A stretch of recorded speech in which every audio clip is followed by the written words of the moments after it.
মা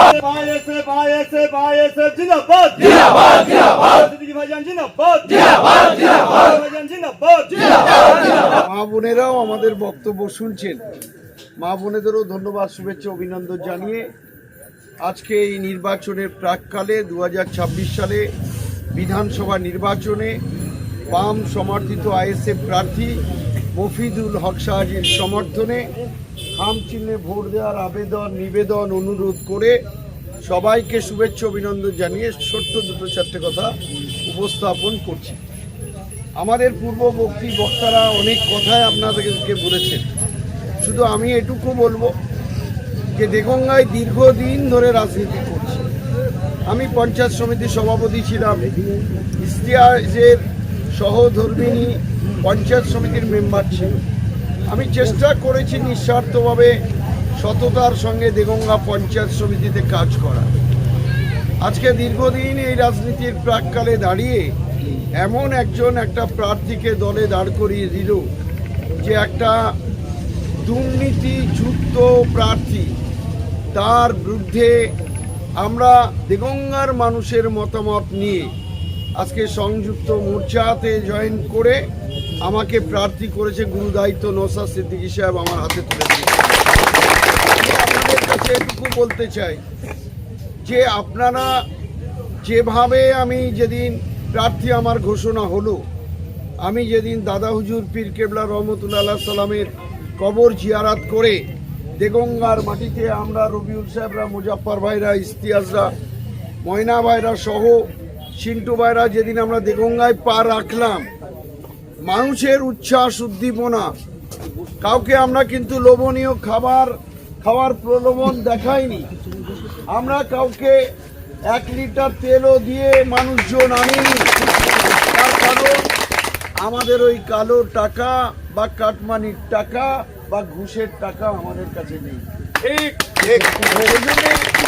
আমি দেগঙ্গার মানুষের যে উৎসাহ, যে উদ্দীপনা, তাদের মুখের ভাষা যা দেখেছি, আমি দীর্ঘদিন রাজনীতি করার সুবাদে আইএসএফদের কাছে যে সম্মান এবং ভালোবাসা আমি সেদিন পেয়েছিলাম, আমার রাজনীতি জীবনে আমি কখনো পাইনি।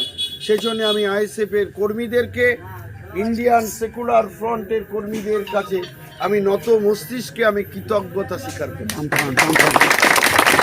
এই লড়াইটা কিন্তু অত্যন্ত কঠিন লড়াই। আপনারা যাকে নির্বাচিত করলেন, আমার কাছে খবর ছিল, এই খবরের পরে আমার একটু আত্মীয়তাও আছে। আমি একাধিকবার ফোন করেছি, কিন্তু দুঃখের বিষয় ফোনটা রিসিভ করেনি। এবং তারপরে আবার ফোন করে দেখলাম ফোনের সুইচ অফ। আমি সেদিন ভেবে নিয়েছিলাম আবার একজন অসৎ উপায় অবলম্বন করে আপনাদের পরিশ্রমের ফসলকে তুলে ঘরে নিয়ে চলে গেল। আজকে আপনাদের প্রতিজ্ঞা করতে হবে, সংকল্প করতে হবে। অসৎ উপায়ে তুমি যেতে পারো, কিন্তু তোমাকে যে আমরা সম্মান দিয়েছিলাম সেই মানুষগুলো কিন্তু তোমার সঙ্গে নেই। নির্বাচনে প্রমাণ করে দেখিয়ে দিতে হবে যে আমরা অর্থের কাছে মাথা নত করব না। সেজন্য আমি আমার বক্তব্য দীর্ঘায়ু করব না। এখান থেকে আরো দুটো জায়গায় যেতে হবে, সকাল থেকে করছি। প্রথমে আমি বেলপুর বেলেডাঙ্গা রবিউল সাহেব প্রোগ্রাম দিয়েছি, তারপরে আমাদের যে বামফ্রন্টের যে আমাদের জোট, তাদের সঙ্গে আবার মিটিং করতে হয়েছে। তারপরে আমার অঞ্চলে কর্মী সভার জনসভার উদ্যান করেছি। আমার কাছে ভিডিও ক্লিপস রয়েছে, যদি আপনারা দেখেন।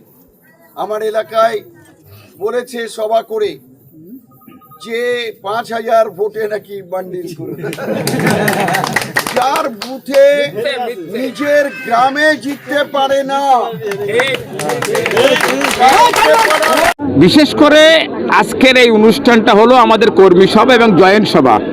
কারণ ইতিপূর্বে আপনারা দেখেছেন যে বিভিন্ন টিএমসি পার্টির যে পায়ের নখ থেকে মাথা চুল পর্যন্ত যে দুর্নীতি, যে চুরির রাজ, তারা বিভিন্ন প্রকল্পের টেন্ডার বাজিতেও যারা শুভবুদ্ধি সম্পন্ন মানুষ তারা দেখছে, তারাও যে দলটা করতো তারা দেখছে যারা শুভবুদ্ধি সম্পন্ন মানুষ তাদের টিএমসিতে কোনো মূল্য নেই এবং টেন্ডার হতে গেলে তারা অলরেডি একটা ভালো পয়সা তারা তাদেরকে দিয়ে সেই টাকায় কাজ হয় না, যে টাকায় কাজ হয়। এবং তারা আমাদের এখানে যে যুব সভাপতি এবং তৃণমূল কংগ্রেসের এবং প্রাক্তন পঞ্চায়েত সমিতির মেম্বার এবং তার সঙ্গে আরও কয়েকশো কর্মী, তারা 200 কর্মী তারা এখানে জয়েন করছে।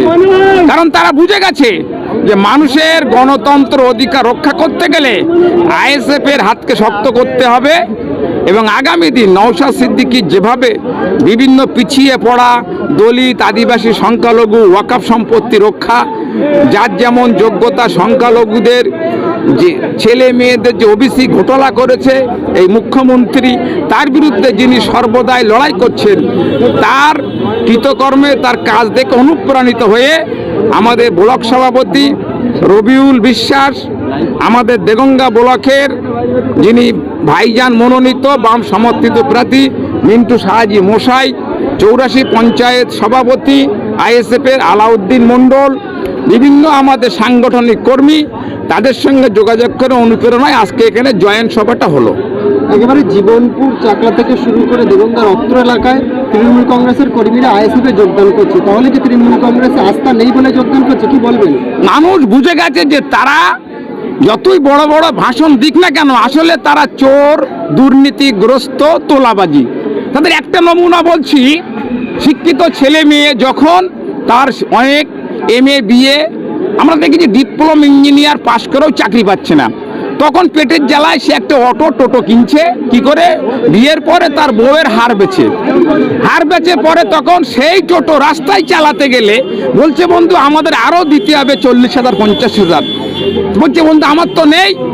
তখন তার বউয়ের মাকড়ি বেচে আবার স্টার্টারের নামে যে তোলাবাজি করে রেখেছে তাকে দিয়ে তারপর চালাতে হচ্ছে।